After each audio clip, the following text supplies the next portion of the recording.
Hello, JJDL viewers. Skippy here, coach of the Steel City Surge, back again for Week 2 Team Builder. So last week did not go off to the way we hoped it would. We ended up getting 6-0'd. If you haven't watched the video, go ahead and check it out. It's should already be up by this point of the video going up.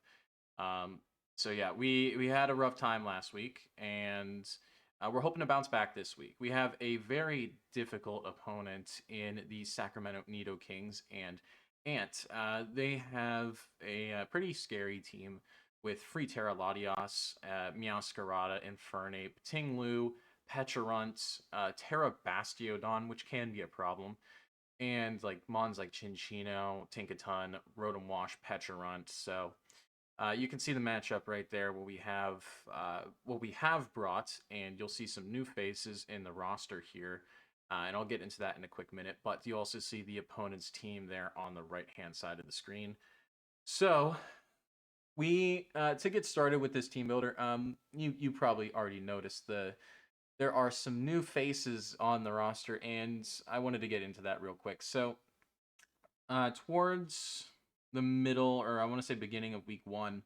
I had been looking to make a trade or two just to see if we could boost our team, because I was looking at the matchup for last week and wasn't really too fond of what was going on. And for obvious reasons, it didn't go the way we wanted it to. But I decided to try to make a trade. There had been someone who wanted to use Goldango on their team, but we snagged it from them before they could use it. So we ended up going ahead and making a trade. We ended up trading our Goldango for Heatran. So we now have Heatran instead of Goldango. It was a pretty even trade for the most part. We ended up gaining an extra point. The person we traded to had to essentially drop them on and free up a point for themselves. And we made that trade with Spider, by the way, of the Midnight Gliscors. I'd have to check the schedule to see if we ended up facing them later in the season. But we ended up coming to an agreement on that trade. Originally, we were going to potentially move another Mon or two as well, but we ended up just going with this, which I think it works out very, very well for us. Heatran is a very bulky steel type, and it also gave us a fire type. Obviously, you'll see that is not the case anymore, but I'll get into that in a minute. But it does provide us some very good coverage, and while we don't have a ghost type anymore, I don't see that being too much of an issue, especially with the next trade we made. So I actually received a trade offer a few hours before week 1 ended. Obo decided to reach out and see about a trade, and Obo's coach of the Morpeko United, by the way, wanted to see how available Terapagos, Kilowattrel, and Revavroom were on the team. And I was interested in hearing what he had to offer, because I was discussing with Kiroto, our assistant coach, for potential moves that we could make. And we actually came to a very solid agreement that ended up working out very well for us. So the moves we ended up making was we made a trade with Obo for Terapagos for Gouging Fire, which I personally think is an upgrade. We also traded away Kilowattrel for Torkoal. So now we get Gouging Fire and Sun. And we also traded Revavroom for Venusaur. So we have another Sun Abuser. And if you combine that with Heatran, Heatran can be somewhat considered a Sun Abuser as well, just because it is so unbelievably powerful in Sun, just because it has a very high special attack stat. And it also gets boosted based off of the Sun.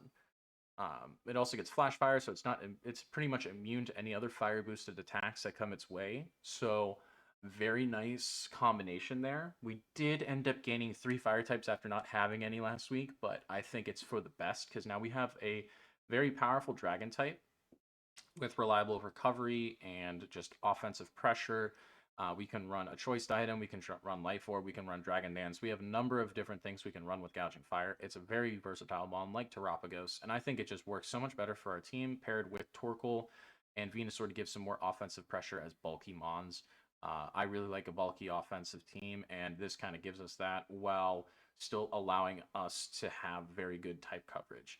Now, if you haven't been keeping track, that did leave us negative points if we went through with that trade. So before that trade went through, we actually made another move. We actually dropped Toxapex, and as we were going ahead and moving Kilowattrel, one of our Terra captains, we actually had the opportunity of picking up another Terra captain.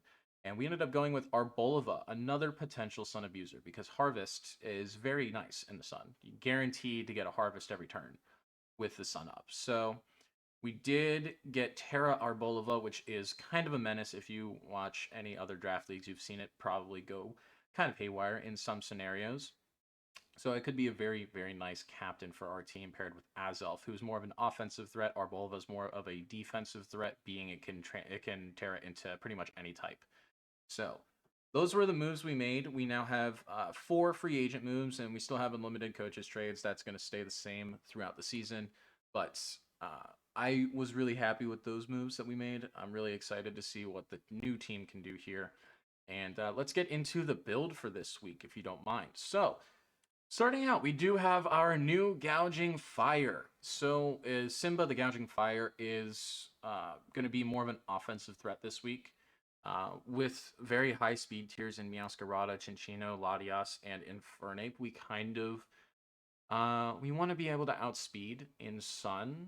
If we can get the Sun up with Torkoal, which should be a guarantee every time we switch in, I don't see much in the way of weather coming for our opponent's team. I don't really see that happening all that much. So we should have guaranteed Sun up, and I'll get into Torkoal set in a few minutes to showcase that. But with this Gouging Fire set, he does have a relatively light team, so Heat Crash is our main stab move this week. It should do a ton of damage with the Sun Boost, and we are also running Choice Band, so it's going to mostly Oko, whatever is sitting in front of it, if it's not named like Tinglu or Rotom Wash. I'm pretty sure even Pecharunt doesn't like receiving a Heat Crash either. Infernape definitely does not like receiving a Heat Crash. I'm pretty sure it nearly Okos. I don't have the full calc stat spread in front of me, but this is... it also does do... it's a 2-shot onto Latias pre-Terra, and pretty much most forms of Terra, with most Terra types for Latias, since it is free Terra, will not live a Heat Crash once it does Terra out of that Dragon resistance. So as long as it's not like Terra Water, which I don't really see happening with Venusaur out there, we should be perfectly fine to pretty much just Oko it with Heat Crash. We have Dragon Claw there for Dragon Stab if we can predict a Latias switch in.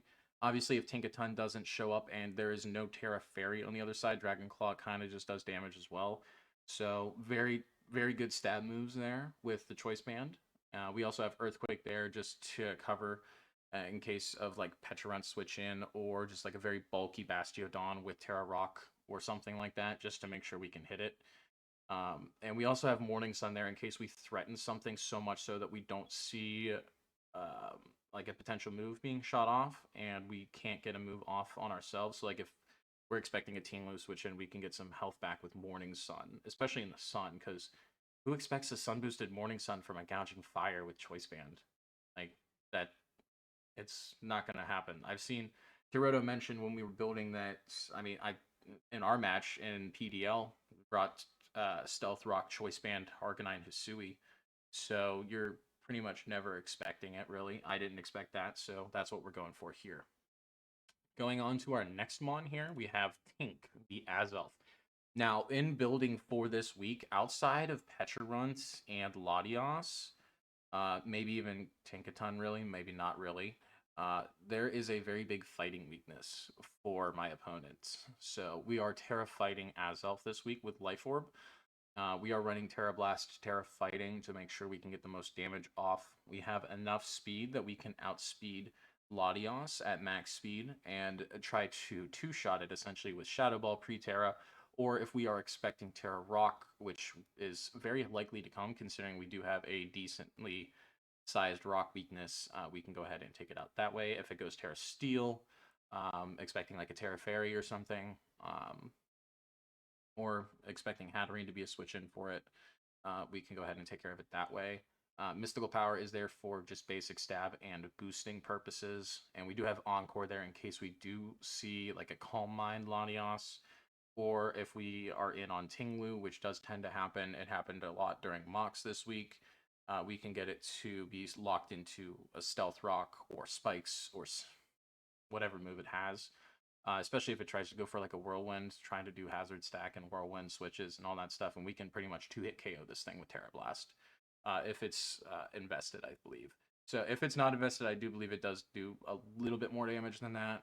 It's most likely going to be a bulky defensive set of some sort. I don't see it being an offensive set this week. We do have max special attack as well, so we're doing maximum damage output, even though we're not modest, and we do have that life orb there for extra damage output as well. So that's our tank build for this week. We do have Torkoal here, who is just a great pairing with Simba, our Gouging Fire. It's going to be just a standard Sunsetter this week.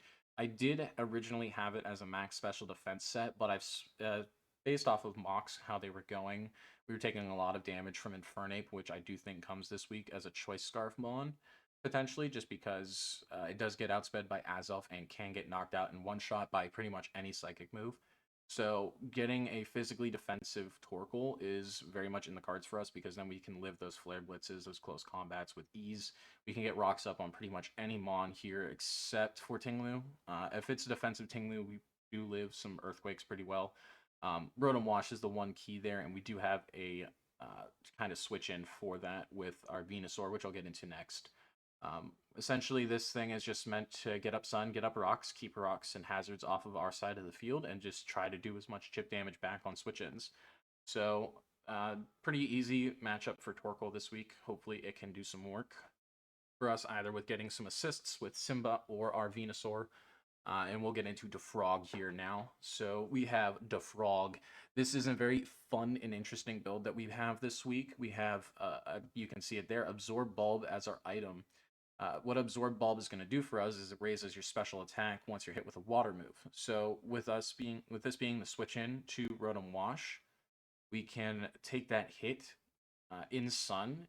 It takes maybe like a quarter, not even, depending on the set. Gives us +1, and then we're already boosted in the Sun. So we have Chlorophyll, so we're double our speed. We outspeed everything on the team, and we essentially do not, like, we do massive damage, especially at +1. +1, Weather Ball pretty much just knocks out Meowscarada. Meowscarada gets knocked out by non-+1 Weather Ball in Sun. It also does massive damage to Bastiodon and Glalie. Tinkaton also does not like taking anything from Venusaur except maybe Giga Drain. We also have Earth Power there for the Pecharunt if it does decide to switch in on us. It also takes out Infernape at +1. Latias is the one iffy scenario there, but depending on what its Terra is, if it's Terra Ground, Terra Steel, Terra Rock, even Terra Fairy is kind of like not that big of a deal for it. It can still do some chip damage, and we can probably switch out if we needed to. But this is our main kind of chip wall breaker for this matchup. We do have some other potential mons that can do the same thing, but we do have Venusaur mainly there to get some chip damage so Gouging can sweep. Especially on the Tinglu. If we can get massive damage on the Tinglu and get it chipped down to less than a third, maybe even less than a quarter, depending on the build, Gouging Fire can pretty much just sweep from there. Next up, we have our main Latias switch in, and also potentially like Infernape switch in if we know it's Scarfed. We can also switch in on Meowscarada mostly, just because it doesn't want to try to risk a Flame Body in most scenarios. So with our Heatran, we are Flash Fire this week. We also have just Assault Vest, good amount of special defense. Aura Sphere from Latias does not do a ton of damage, so if it is Terra Grounds, that would be the main issue. And if it is Terra Ground, we do have Solar Beam if we're in the Sun. If we are not in Sun, then we're gonna hope for the best at that point. We also have Flash Cannon there just for in case there is Terra Fairy. Terra Fairy Latias was giving us some issues during Mox, just because I didn't really have any other way of hitting it outside of maybe like Gouging Fire, Heat Crash, which isn't that big of a deal, but I kind of wanted that second option there. We did have originally Burning Jealousy there for the Chinchino because that's the only form of hazard removal that my opponent has. So with Tidy Up, so having that was a potential option, but we would be switching in. It just didn't make much sense, especially if we're running Flash Fire. It didn't make much sense. So we do have Earth Power there for the Petrunt as well. It's also there for Infernape as a means to actually hit it if it is choiced, so that we can kind of pressure it. So yeah, that's essentially the build for Heatran here. It's mainly to switch in on Latios, unless it is Terra Ground. If it is Terra Ground, we do have another option here with our next mon, that being Samurott Hisui. We are also Assault Vest on this for back-to-back weeks. We are a mainly defensive set here with essentially dual stab for all 4 moves. We have Sucker Punch, Aqua Jet for priority, and we also have Ceaseless Edge and Razor Shell for damage output and to set up hazards. We are mainly defensive, like I said. Sharpness 76 attack does do at least 2-shot Tinglu, and it also does just massive damage to everything else. Double stab for priority is there for in case something gets out of hand or if something is chipped down and we need to take care of it. Like, for instance, if Latios is down to like 10 HP or something and nothing outspeeds it, it's a choice scarf set and we don't have any way of touching it, we can go into this and force it out or just knock it out with an Aqua Jet or something like that. So that's mainly what Samurott Hisui is here for. It's to get the spikes up as much as possible and then try to threaten stuff with priority, as well as to chip the Tinglu down. If you haven't noticed, I have at least 2-3 mons that can try to chip Tinglu. It is a kind of a massive threat, and it has been for other matchups that I've been in too, so it was being pretty big nuisance during mocks this week, so kind of needed some way to damage it. In terms of what I think my opponent brings this week, I think Terra Ground or Terra Rock Latios is probably most likely. I can see Terra Fairy again, but I don't think that's likely. Bastiodon might make an appearance. If it is, I don't know if it's going to be Terra, and if it is Terra, it's probably going to be like, I don't know, Terra Fighting, Terra Fairy, something like that. I also think Rotom Wash and Tinglu are there. I think Chinchino might make an appearance just to be able to remove hazards. I think Infernape definitely comes. Outside of that, I can see Pecharunt or Meowscarada or Tinkaton showing up. I don't see Glalie making an appearance. Again, it's kind of 50-50 for most of these mons. I do expect to see Latios, Rotom Wash, and Tinglu, as well as Infernape. So the last 2 slots are kind of up for debate. And if it's anything other than that, then we're in a pretty good spot, I would say. Obviously, it all depends on the build, and I mean, I'm looking to have fun, so this will be a very fun matchup, that's for sure. Thank you guys so much for watching the Team Builder. I'm going to go ahead and get ready for the actual battle here, and I'll see you then. Thanks, and join back for the battle.